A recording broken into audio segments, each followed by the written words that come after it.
السلام علیکم ورحمۃ اللہ وبرکاتہ۔ اعوذ باللہ من الشیطان الرجیم، بسم اللہ الرحمن الرحیم۔ یا ایہا الذین آمنوا لم تقولون ما لا تفعلون کبر مقتا عند اللہ ان تقولوا ما لا تفعلون۔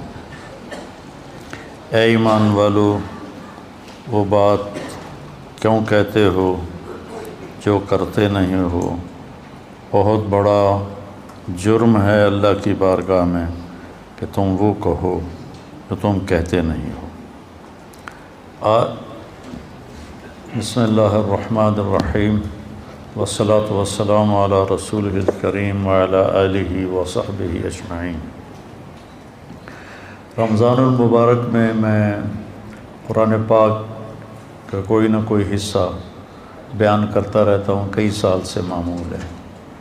اس سال ارادہ کیا کہ یا ایھا الذین آمنوا کو میں، جو اللہ نے قرآن میں 190 دفعہ ہمیں خطاب کیا ہے، اے ایمان والو، اس کے بعد ہمارے لیے کوئی بہت بڑا پیغام ہوتا ہے تو میں اس کو بیان کروں، لیکن وہ بہت ہی کم بیان ہو سکا کہ ہر یا ایھا الذین آمنوا پہ 2 3 دن بات ہوتی رہی، کیونکہ میرا مقصد کوئی پورا قرآن ختم کرنا نہیں، بلکہ جو چیز سامنے آئے وہ اچھی طرح سمجھ میں آ جائے، اور لوگ یہاں لائیو بھی سن رہے ہوتے ہیں، ان تک بھی پیغام صحیح پہنچے۔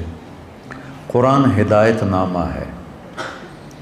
ہدا کسے کہتے ہیں؟ ہدا سمندر میں پہاڑ کی نکلی ہوئی چٹان جو پانی سے باہر نکلی ہوتی ہے اور سورج کی روشنی سے وہ چمکتی ہے، اس کو ہدا کہتے ہیں۔ جب ہم اللہ سے کہتے ہیں اہدنا الصراط المستقیم، جب اللہ تعالیٰ کہتا ہے ہدن للمتقین، تو عرب کی دیہاتی زبان میں ہم یہ کہہ رہے ہیں کہ ہمیں وہ چٹان دکھا جس کو دیکھ کر راستہ ہمیں صحیح معلوم ہو جائے۔ پہلے تھوڑا سا اس کا پس منظر سمجھیں کہ عرب سمندری سفر سے ڈرتے تھے، اس لیے کہ واحد ملک ہے سعودیہ جو اتنا بڑا ہے کہ پاکستان سے 5 گنا بڑا ہے، اور اس میں ایک دریا بھی نہیں، اور عجب بات ہے کہ جزیرہ نما ہے، 3 طرف اس کے سمندر ہے، اور اس کے باوجود میں نہیں، یہ پوری دنیا کا واحد ملک ہے جس میں دریا نہیں ہے، اور بارشیں انتہائی کم ہیں۔ پہاڑوں کی بناوٹ ایسی ہے کہ مونسون ہوائیں ٹکرا کے واپس مڑ جاتی ہیں، برستی نہیں۔ اللہ نے اس کو صحرا رکھا کہ کوئی قوم اس کا لالچ میں آ کر اسے فتح کرنے کے چکر میں نہ پڑے۔ تو عرب سمندری سفر سے، پانی سے گھبراتے تھے۔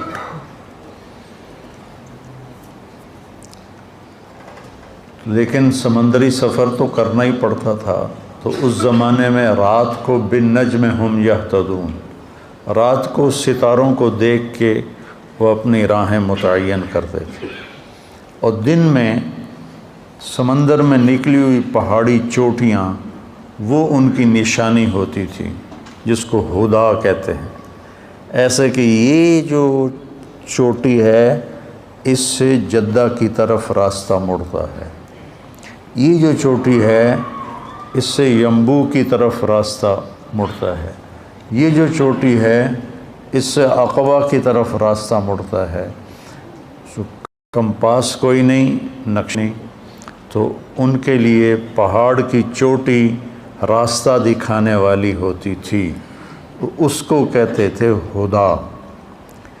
اگر وہ چوٹی خطا ہو جاتی اور اس سے دائیں بائیں ہو جاتے تو پھر وہ سمندر کے پانی میں ہی بھٹک بھٹک کے قدرتی کوئی ان کو راستہ مل جائے تو مل جائے، ورنہ سمندر میں بھٹک کے مر جانا ہی مقدر ہوتا تھا۔ تو اس لیے اس چوٹی کی انتہائی اہمیت ہوتی تھی، نظریں گاڑ کے رکھتے تھے۔ تو اللہ نے بدوؤں پہ قرآن اتارا ہے، کوئی یونان کے فلسفیوں پر، منطقیوں پر نہیں اتارا کہ قرآن سمجھنے کے لیے منطق کی ضرورت ہو۔ اس سے بڑا احمقانہ کوئی بول ہی کوئی نہیں۔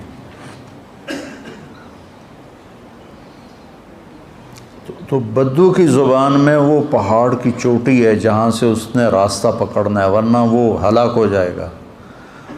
تو اللہ تعالیٰ کہہ رہا ہے یا اللہ ہمیں بھی چوٹی، یہ دعا مانگو، اہدنا، ہمیں بھی وہ چوٹی دکھا، ہمیں ہدایت دے، یعنی ہمیں وہ چوٹی دکھا جس سے ہم سیدھے راستے کی طرف مڑ جائیں۔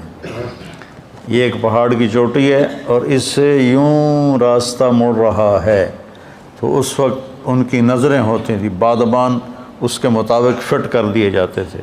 تو اللہ ہمیں کہہ رہا ہے کہ مجھ سے مانگو کہ میں تمہیں وہ چوٹی دکھاؤں جس کو پکڑ کر تم سیدھے راستے پہ چل پڑو گے۔ انسانیت ایک سمندر ہے، اس کو یہاں اللہ کیسے فٹ کیا ہے؟ انسانیت ایک سمندر ہے اور اس میں اور آپ کشتی کی مانند ہیں، میرا اور آپ کا وجود ایک کشتی کی مانند ہے۔ اس انسانیت کے سمندر میں ہم نے وہ سیدھا راستہ تلاش کرنا ہے جس سے ہماری دنیا بھی بنے، ہماری آخرت بھی بنے۔ تو اس راستے کو تلاش کرنے کے لیے اس چوٹی کا ڈھونڈنا ضروری ہے جس سے مجھے آگے راستہ ملے گا۔ ایک دفعہ میں عرفات میں اپنے خیمے سے نکلا کچھ دوستوں کے خیمے کے پاس جانے کے لیے، اور راستے میں نشانیاں لگاتا ہوا گیا۔ اب مجھے کیا خبر تھی کہ شام کو نقشہ ہی تبدیل ہو جائے گا۔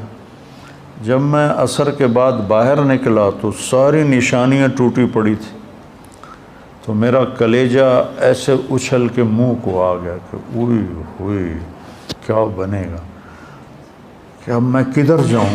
حالانکہ مجھے عربی آتی ہے اور میں کسی سے بھی راستہ پوچھ سکتا ہوں، لیکن اب نہ مجھے اس خیمے کے نمبر پتہ، میں تو اطمینان سے نکلا، یہ نشانی، یہ نشانی، یہ نشانی، یہ، اور یہاں یہ آ گیا میرے دوستوں کا خیمہ۔ جب نکلا تو ساری نشانیاں ٹوٹی پڑی تھی۔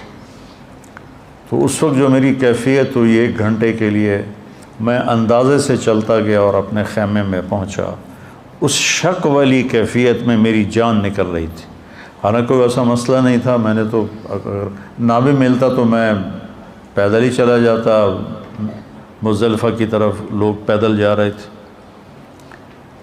تو زندگی کا راستہ اگر گم ہو جائے، زندگی کا راستہ گم ہو جائے، جس راستے پہ چل کر زندگی کامیابی سے ہمکنار ہوتی ہے، اگر وہ گم ہو جائے تو ہلاکت، تباہی، بربادی۔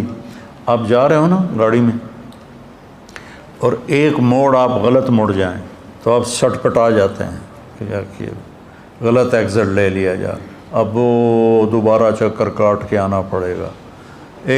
ایک موڑ آپ غلط مڑ جاؤ تو آپ کا دماغ ہل جاتا ہے۔ اگر پوری زندگی کے سفر کا موڑ غلط مڑ گئے تو کیا حال ہوگا؟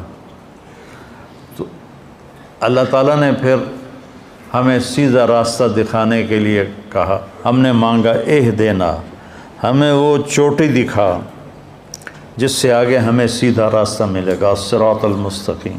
تو اللہ تعالیٰ نے کہا ھدی للمتقین، ذالک الکتاب، الف لام میم، ذالک الکتاب لا ریب فیہ ھدی للمتقین۔ یہ ایک تمہارے لیے پہاڑ کی چوٹی آ رہی ہے۔ یہ قرآن جیسے پہاڑ کی چوٹیاں بحری جہازوں کے لیے راستے کا نشان بنتی ہیں، یہ میرا قرآن ہے، یہ تمہاری زندگی کے صحیح راستے کا رہبر بنے گا اور نشاندہی کرنے والا بنے گا۔ اس کو مضبوطی سے پکڑو۔ اس لیے میرے نبی نے فرمایا تھا وَإِذَا الْتَبَسَتْ عَلَيْكُمُ الْأُمُورُ كَقِطْعِ اللَّيْلِ الْمُظْلِمِ، جب تم پر اندھیری رات کی طرح فتنے ٹوٹ پڑیں تو تم کیا کرو؟ علیکم بالقرآن، قرآن کو مضبوطی سے تھام لو، اسے سینے سے لگا لو، اس میں کھوج نکالو میری کامیابی کہاں ہے، کس طرح ہے۔ فَإِنَّهُ مَاحِلٌ مُصَدَّقٌ وَشَافِعٌ مُشَفَّعٌ، جس کے بارے میں یہ سفارش کرے گا وہ کامیاب ہوگا، جس کے بارے میں یہ جھگڑا کرے گا وہ ہلاک و برباد ہو جائے گا۔ تو قرآن ہے ہدا، یہ وہ پہاڑ کی چوٹی ہے جس سے ہمیں صراط مستقیم ملے گا، جو ہم نے کہا تھا صراط الذین انعمت علیہم، جن پر تیرا انعام ہوا ان لوگوں کا ہمیں راستہ بتا۔ تو وہ کوئی سائنسدان تو نہیں بتا سکتا تھا، تو اللہ نے اپنے محبوب صلی اللہ علیہ وسلم کو منتخب فرمایا اور ان پر اس قرآن کو نازل فرمایا۔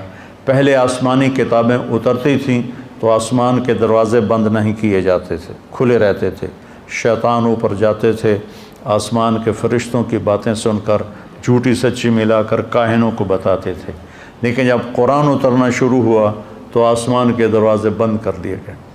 اِنَّا كُنَّا نَقْعُدُ مِنْهَا مَقَاعِدَ لِلسَّمْعِ فَمَنْ يَسْتَمِعِ الْآنَ يَجِدْ لَهُ شِهَابًا رَّصَدًا وَلَا نَدْرِي أَشَرٌّ أُرِيدَ بِمَنْ فِي الْأَرْضِ أَمْ أَرَادَ بِهِمْ رَبُّهُمْ رَشَدًا، کہ شیطانوں نے آ کے بڑے شیطان سے کہا کہ مارے گئے، پہلے تو آسمانوں پہ جاتے تھے تو دروازے کھلے ہوتے تھے، ہم کوئی نہ کوئی شدھ بدھ سن لیتے تھے، اب تو وہاں پہرا لگ گیا ہے اور جو قریب جاتا ہے اس کو آگ کا انگارہ پڑتا ہے، وہ خاکستر ہو جاتا ہے، راکھ ہو جاتا ہے، یہ کیا ہوا ہے؟ تو شیطان نے کہا کہ چکر لگاؤ، کوئی دنیا میں تبدیلی آئی ہے۔ تو پھر نصیبین عراق کا ایک شہر ہے، وہاں کے جنات کی ایک جماعت کا گزر ہوا مکہ سے، تو آپ ایک وادی میں کھڑے قرآن پڑھ رہے تھے، وَإِذْ صَرَفْنَا إِلَيْكَ نَفَرًا مِنَ الْجِنِّ يَسْتَمِعُونَ الْقُرْآنَ قُلْ أُوحِيَ إِلَيَّ أَنَّهُ اسْتَمَعَ نَفَرٌ مِنَ الْجِنِّ، تو جنات نے قرآن سنا تو ان کا اوہو یہ ہے وہ لگتا ہے بڑا واقعہ جس کی وجہ سے آسمان کے دروازے بند ہو گئے۔ پہلی کتابوں کو لکھوایا گیا، اللہ نے لکھوایا فرشتوں کے ذریعے سے، تورات لکھوائی گئی، زبور لکھوائی گئی، انجیل بائبل لکھوائی گئی اور اتار دی گئی۔ یہ اللہ کی زبان سے نکلا ہوا کلام نہیں ہے، تورات، زبور، انجیل یہ لکھا ہوا کلام ہے، اس لیے یہ تبدیل ہو گیا، اس میں خود اس مذہب والوں نے تبدیلیاں کر دیں، اور زبور تو ویسے ہی مٹ گئی، اس کا کوئی نشانی کوئی نہیں، اور باقی ساری کتابوں کے ترجمے موجود ہیں، اصل زبان میں جو کتاب تھی وہ نہیں ہے۔ قرآن اللہ کا کلام بھی ہے اور اللہ کی کتاب بھی ہے، باقی کتابیں اللہ کی کتاب ہیں، اللہ کا کلام نہیں۔ اللہ کی زبان سے تورات ادا نہیں ہوئی، اللہ کی زبان سے زبور ادا نہیں ہوئی، اللہ کی زبان سے انجیل ادا نہیں ہوئی۔ اگر اللہ کی زبان سے ادا ہوتی تو یہ بھی کبھی مٹ نہ سکتی، نہ کوئی انہیں تبدیل کر سکتا، جیسے قرآن کو کوئی آج تک بدل نہیں سکا، کوئی تبدیل نہیں کر سکا، اس جیسا کوئی کلام نہیں لا سکا۔ قرآن کا دعویٰ آج تک موجود ہے، قُلْ لَئِنِ اجْتَمَعَتِ الْإِنسُ وَالْجِنُّ عَلَىٰ أَنْ يَأْتُوا بِمِثْلِ هَذَا الْقُرْآنِ لَا يَأْتُونَ بِمِثْلِهِ وَلَوْ كَانَ بَعْضُهُمْ لِبَعْضٍ ظَهِيرًا، کہ ساری دنیا کے انسان جنات اکٹھے ہو کر اس جیسا کلام پیش کر دو، تو اللہ کہتا ہے نہیں کر سکتے، چاہے کتنا ہی زور لگا لو، کتنا ہی زور لگا لو، نہیں کر سکتے۔ تو میرے مالک کی زبان سے نکلا ہوا کلام صرف قرآن ہے، قرآن لکھا ہوا نہیں آیا، تورات لکھی ہوئی آئی، زبور لکھی ہوئی آئی، انجیل لکھی ہوئی آئی، قرآن لکھا ہوا نہیں آیا۔ قرآن اللہ نے اپنی زبان سے ادا کیا اور جبریل کو سنایا، جبریل وہاں سے اللہ کے محبوب کے پاس لے کر آئے اور آپ کے دل پر اس کو وارد کیا اور پھر وہاں سے آپ کی زبان پہ ادا ہوا۔ وَإِنَّهُ لَتَنزِيلُ رَبِّ الْعَالَمِينَ، کس کا کلام ہے؟ رب العالمین کا۔ کون لایا ہے؟ نزل بہ روح الامین، جبریل فرشتہ لایا ہے۔ کہاں، کس کے پاس لے کر آیا ہے؟ علی قلبک، ہمارے نبی کے دل پر اس کو اتارا ہے۔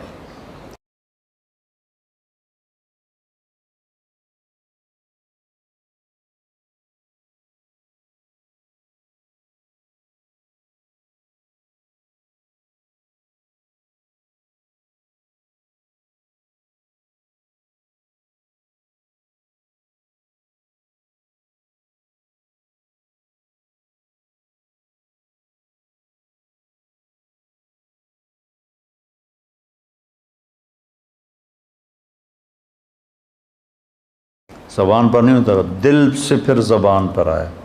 کس لیے آیا ہے؟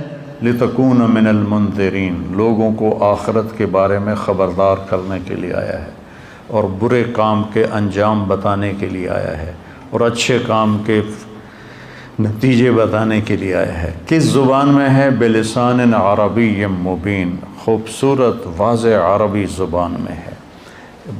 عربی مبین سے یہ اشارہ ملتا ہے کہ قرآن سمجھنے کے لیے اتنی عربی کا جاننا ضروری ہے کہ بات تم پر کھل جائے۔ صرف ضرب یضرب والی عربی سے قرآن سمجھ میں نہیں آتا، اس کے لیے جان جوکھوں میں ڈال کے اس زبان کو سیکھنا پڑتا ہے، پھر اللہ تعالیٰ کھول دیتا ہے۔ جو بھی کوشش کرے گا اللہ اس پہ کھول دے گا۔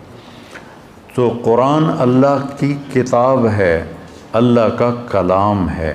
باقی کتابیں اللہ کی کتاب ہیں، اللہ کا کلام نہیں ہے۔ قرآن نہ مٹنے کے لیے آیا ہے، اس سے کوئی تبدیل نہیں کر سکتا، اس میں کوئی آگے پیچھے نہیں کر سکتا، کوئی آیت آگے اور کوئی آیت پیچھے نہیں کر سکتا، اس کو کوئی ختم نہیں کر سکتا۔ یہ اٹھا لیا جائے گا، ایک رات صبح اٹھیں گے تو قرآن خالی ہوگا، کچھ بھی نہیں ہوگا۔ تو میرے بھائیو، رمضان شریف ختم ہو رہا ہے، 27 کو یہاں چھٹیاں ہو جائیں گی، کل کا دن ہے اور پرسوں کا دن ہے۔ اس قرآن کو اپنے سینے سے لگا لو، اس کا ترجمہ پڑھو یہ کیا کہتا ہے۔ خاص طور پہ مکی صورتیں غور سے پڑھو کہ وہ جھنجھوڑتی ہیں انسانی دماغ کو اور انسانی دل پہ لرزہ طاری کر دینے والی صورتیں ہیں۔ ان کا جو ردم ہے اور ان کی جو موسیقی ہے وہ اتنی طاقتور ہے کہ سمجھ میں نہ آئے تو بھی دل ہلتا ہے۔ اذا الشمس كورت واذا النجوم انكدرت واذا الجبال سيرت واذا العشار عطلت واذا الوحوش حشرت واذا البحار سجرت واذا النفوس زوجت واذا الموءودة سئلت بأي ذنب قتلت واذا الصحف نشرت واذا السماء كشطت واذا الجحيم سعرت واذا الجنة أزلفت علمت نفس ما احضرت اذا السماء انفطرت واذا الكواكب انتثرت واذا البحار فجرت واذا القبور بعثرت علمت نفس ما قدمت واخرت۔ دل دماغ ہلا کہ نہیں ہلا؟ حالانکہ ترجمہ نہیں ہے، مکی صورتوں میں یہ طاقتور کلام ہے، سارا قرآن ہی طاقتور ہے۔ تو میں آپ سب سے کہہ رہا ہوں کہ قرآن کو پڑھو، اس کا ترجمہ پڑھو، اور پھر اپنے نبی کی زندگی پڑھو کہ میرے نبی نے زندگی کیسے گزاری۔ ہم جانور ہیں اگر ہمارے سامنے اپنے نبی کی زندگی نہیں ہے۔ ہمارے سامنے اگر پنجابی ثقافت ہے تو ہم جانور ہیں، ہمارے سامنے پشتو ثقافت ہے تو ہم جانور ہیں، ہمارے سامنے سندھی ثقافت ہے تو ہم جانور ہیں، ہمارے سامنے بلوچی ثقافت ہے تو ہم جانور ہیں۔ انسان وہ ہے جو اللہ کے نبی کی تہذیب اور ثقافت کے پیچھے چلنے والا۔ تو یہ تھوڑا سا تمہیداً میں نے بات کی۔ آج ایک آیت آئی ہے جس کے بارے میں بہت ہی غلط فہمیاں پائی جاتی ہیں۔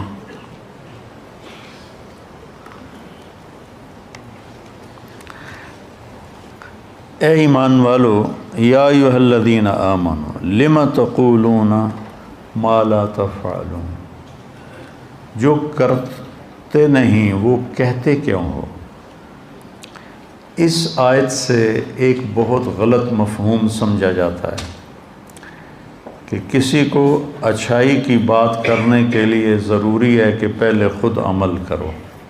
یہ اس آیت کے بارے میں مطلب سمجھا جاتا ہے کہ جب تک خود عمل نہ ہو کسی کو ہم عمل کی دعوت نہیں دے سکتے. جب تک میں خود روزے نہیں رکھ رہا میں کسی کو روزہ رکھنے کی دعوت نہیں دے سکتا. جب تک میں خود داڑھی نہیں رکھ لیتا میں کسی کو داڑھی رکھنے کی دعوت نہیں دے سکتا. جب تک میں خود نماز نہیں پڑھتا میں کسی کو نماز کی دعوت نہیں دے سکتا. یہ غلط مفہوم اس آیت کے بارے میں سمجھا جاتا ہے. اگلی آیت اس مفہوم کو صاف کرتی ہے. اگلا جملہ کبر مقتن عند اللہ ان تقولوا ما لا تفعلون. بہت بڑا وبال ہے، جرم ہے اللہ کی بارگاہ میں تم وہ کہو جو کہتے نہیں ہو، جو کرتے نہیں ہو. اب میں آپ کو ایک مثال دے کے پوچھتا ہوں. اللہ کہہ رہا ہے بہت بڑا جرم ہے کہ تم جو کرتے نہیں وہ کہو. تو میں ایک مثال دیتا ہوں. ایک شرابی کسی دوسرے دوست سے کہتا ہے کہ یار شراب نہ پینا، میں تو پھنس گیا ہوں، شراب نہ پینا. تو یہ اس نے گناہ کیا ہے یا کوئی اچھی بات کی ہے؟ بولو. ایک باپ نماز نہیں پڑھتا لیکن چاہتا ہے میرے بچے نمازی ہوں تو ان سے کہتا ہے بیٹا نماز پڑھ لیا کرو. تو یہ گناہ کیا ہے یا کوئی نیکی کا کام کیا ہے؟ ہمارے دیہاتوں میں لوگ ان پڑھ ہیں، قرآن نہیں پڑھے ہوئے، نماز بھی ٹوٹی پھوٹی ہے. تو ہم نے وہاں اب گاؤں میں اب بہت جگہ مدارس ہیں ماشاءاللہ. تو گاؤں کے چھوٹے چھوٹے بچے وہ پکڑ کے وہاں بلاتے ہیں، ان کو قرآن پڑھاتے ہیں اور ان کے والدین خود ان کو بھیجتے ہیں. اب نہ ماں پڑھی ہوئی ہے قرآن نہ باپ پڑھا ہوا ہے، اور وہ اپنے بیٹے کو قاری صاحب کے ساتھ بھیج دیتا ہے کہ جا پتر پڑھ، جا پتر پڑھ. خود تو وہ سورۃ فاتحہ کے سوا کچھ جانتا نہیں. تو کیا اس نے یہ جرم کیا ہے کہ بیٹے سے کہے آگے بیٹا کہے آپ تو پڑھیا نہیں، مینوں کیوں آندا پیا، جا پہلے تو آپ پڑھ. یہ اس طرح کا یہ بہت بڑا مس انڈرسٹینڈنگ ہے اس آیت کے بارے میں. اپنے کرتوت تو پہلے ویکھو پھر سانو تبلیغاں کریا جے. پہلے اپنے کرتوت ٹھیک کرو پھر سانو تبلیغاں کریا جے. جو مجھے 3 دن کے لیے لے گیا تھا وہ کلین شیو ہی مرا رہا، ساری زندگی کلین شیو رہا اور کلین شیو ہی مر گیا. تو میں اس کو کہتا تیرے منہ تے تو داڑھی نہیں، تو کڑی تبلیغ کرنا آ گیا، چل بھاج جا. تو آج مجھ سے بڑے گھاٹے والا کون ہوتا؟ اس آیت کا مطلب بالکل یہ نہیں ہے کہ الدال علی الخیر کفاعلہ، کسی کو نیکی کی بات بتانے والا اور اگر وہ نیکی کا کام کر لے تو کہنے والے کو بھی اس کا اجر ملتا ہے. اور آیت کے بارے میں یہ مفہوم سمجھا جا رہا ہے جب تک خود عمل نہ ہو تو ہمیں تو دعوت دینی نہیں چاہیے. اس کے ساتھ آپ کو ایک قرآن کی آیت سناتا ہوں. لعن الذین کفروا من بنی اسرائیل علی لسان داود و عیسی ابن مریم ذلک بما عصوا وکانوا یعتدون کانوا لا یتناہون عن منکر فعلوہ. بنی اسرائیل پر لعنت برسی داؤد علیہ السلام اور عیسیٰ ابن مریم کی زبان سے. اس کی وجہ یہ ہے کہ وہ گناہوں میں بہت آگے چلے گئے تھے، نمبر 1. نمبر 2 کانوا لا یتناہون، نہیں روکتے تھے، غور سے سننا، نہیں روکتے تھے عن منکرن، اس گناہ سے اور لوگوں کو، فعلوہ، جس گناہ کو وہ خود کر رہے ہوتے تھے اس گناہ سے وہ اوروں کو نہیں روکتے تھے. اس پر اللہ ان پہ لعنت برسا رہا ہے. ایک ان کی نافرمانی اور ایک یہ کہ تم خود گناہ گار ہو تو کسی کو دیکھتے ہو تو اس کو روکو تو صحیح. سبحان اللہ، کتنا کلیئر اللہ نے کر دیا ہے. لا یتناہون عن منکر فعلوہ، نہیں روکتے تھے اس گناہ سے جو وہ خود کر رہے ہوتے تھے. تو اس آیت کے مطابق تو اسے روکنا چاہیے نہیں. خود شراب پیتا ہے تو اسے تو شراب سے نہیں روکنا چاہیے. خود نماز نہیں پڑھتا تو اسے نماز کے لیے نہیں کہنا چاہیے. یہ تو سارا سسٹم وہ تباہ ہو جائے گا اگر یہ مفہوم صحیح لیا جائے. تو پھر اس آیت کا مفہوم کیا ہے؟ اس آیت کا مفہوم یہ ہے کہ جو تم کر نہیں رہے اس کے بارے میں کیوں کہتے ہو کہ میں نے کیا ہے. روزہ نہیں رکھا ہوا، ٹھیک ہے، اور لوگوں سے کہہ رہا ہے یار روزہ بڑا لگ رہا ہے. یہ ہے لما تقولون ما لا تفعلون، کہ جو کام تم نے نہیں کیا اس کام کے بارے میں کیوں کہتے ہو کہ میں نے کیا ہے. اب اگلی آیت سنو. بہت بڑا جرم ہے اللہ کی بارگاہ میں کہ تم کرتے تو ہو نہیں اور لوگوں کو کہتے ہو میں نے کیا ہے. یہ جھوٹ ہے اور یہ دھوکہ ہے.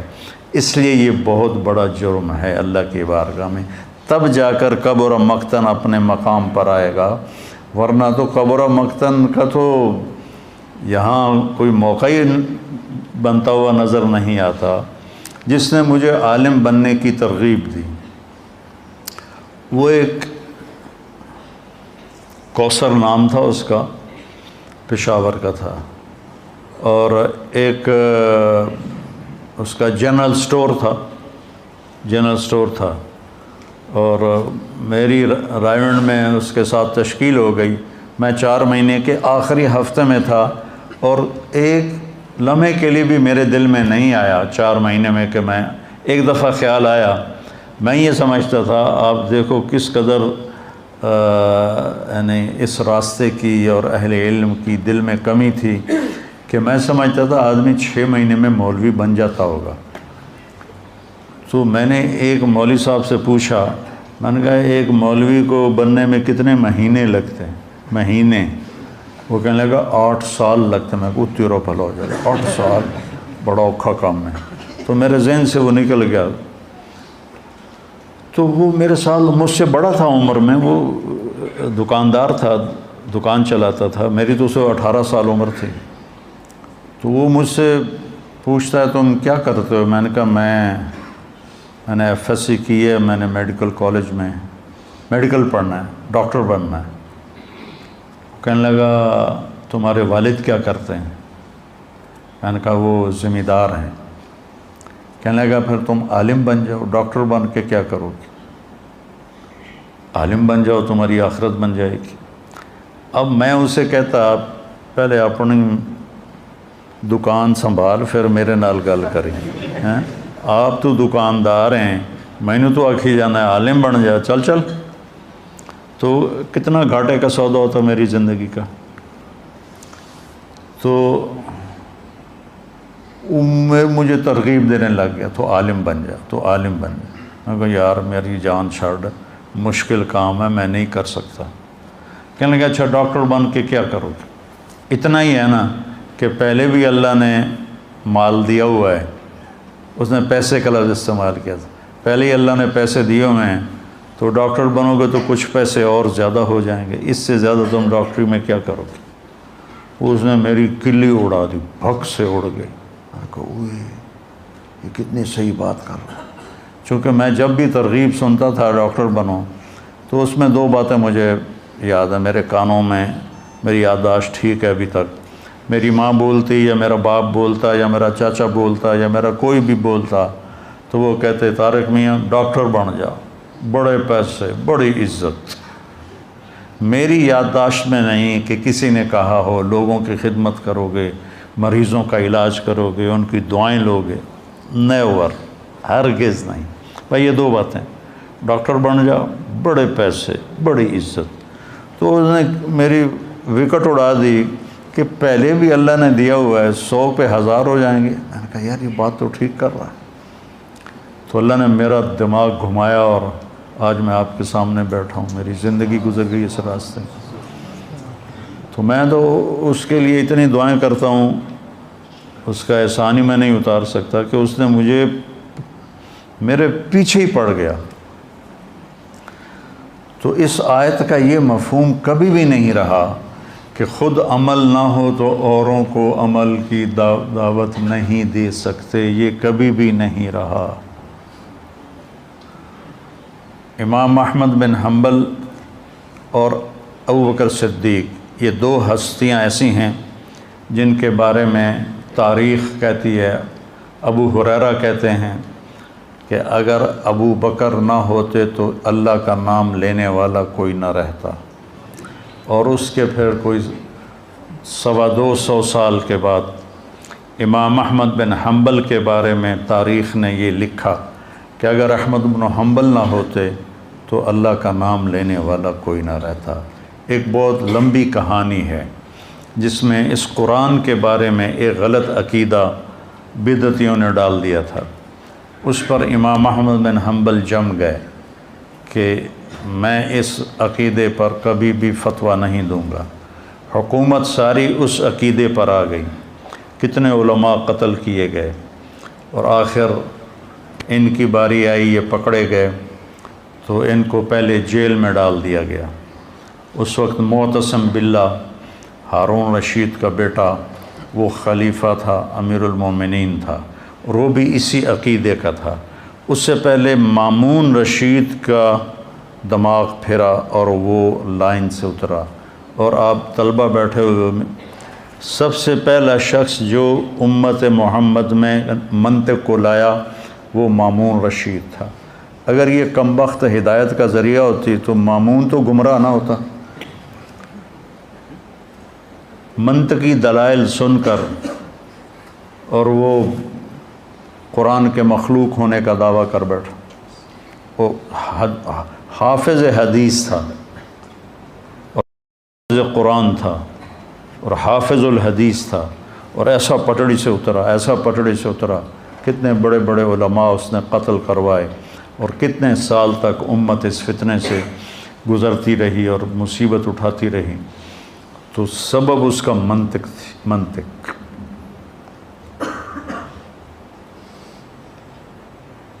تو احمد بن حنبل رحمہ اللہ کو قید کیا گیا، اور پھر ایک دن طے ہوا کہ اس کو دربار میں پیش کیا جائے۔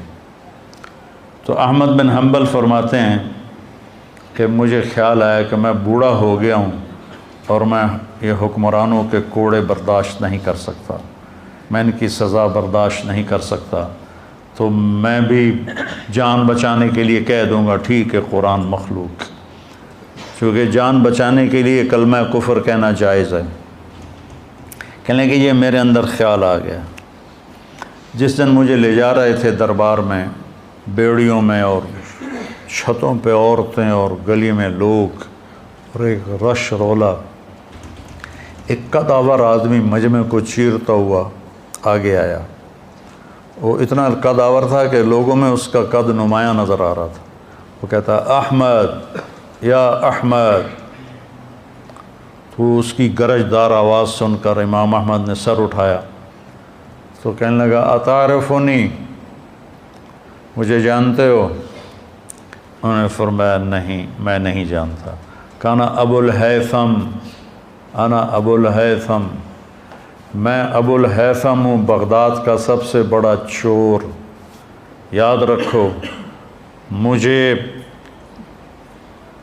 اس جرم کی سزا میں 18,000 کوڑے لگ چکے ہیں اب تک، اور میں نے وہ چوری نہیں چھوڑی، تم کوڑوں کے ڈر سے حق نہ چھوڑ دینا۔ احمد ابن حنبل فرماتے ہیں اس نے مجھے زندہ کر دیا، میرے اندر لہر دوڑ گئی۔ ایک چور کی دعوت نے امام وقت کو ہدایت کا راستہ دکھا دیا، چور کی دعوت، اور کہہ رہا ہے کہ ابھی تک میں نے چوری نہیں چھوڑی، اور مجھے مختلف اوقات میں جو کوڑے پڑے ہیں 18,000 کوڑے پڑے ہیں، اور میں نے چوری نہیں چھوڑی، دیکھو تم حق نہ چھوڑ دیں۔ تو امام احمد بن حنبل تن گئے، کہنے مجھے اس نے بیٹھے بیٹھے شروع ہو جاتے رحم اللہ ابا الہیثم، رحم اللہ ابا الہیثم، زور زور سے کہنا شروع کرتے اللہ ابو الہیثم پہ رحم فرما۔ ایک دن بیٹے نے پوچھا یہ ابو الہیثم کون ہے؟ آپ نے کبھی بتایا نہیں ہمیں کہ ابو الہیثم کون ہے؟ تو پھر یہ سارا قصہ سنایا جو میں نے آپ کو سنایا کہ وہ شخص ہے جس نے میرے ایمان کو زندہ کر دیا اور میں ان کے کوڑے کھانے کے لیے تیار ہو گئی۔ تو پھر وہی ہوا، احمد بن ابی داود ان کا مفتی تھا اور احمد بن حنبل اہل السنت کے اس وقت ترجمان تھے۔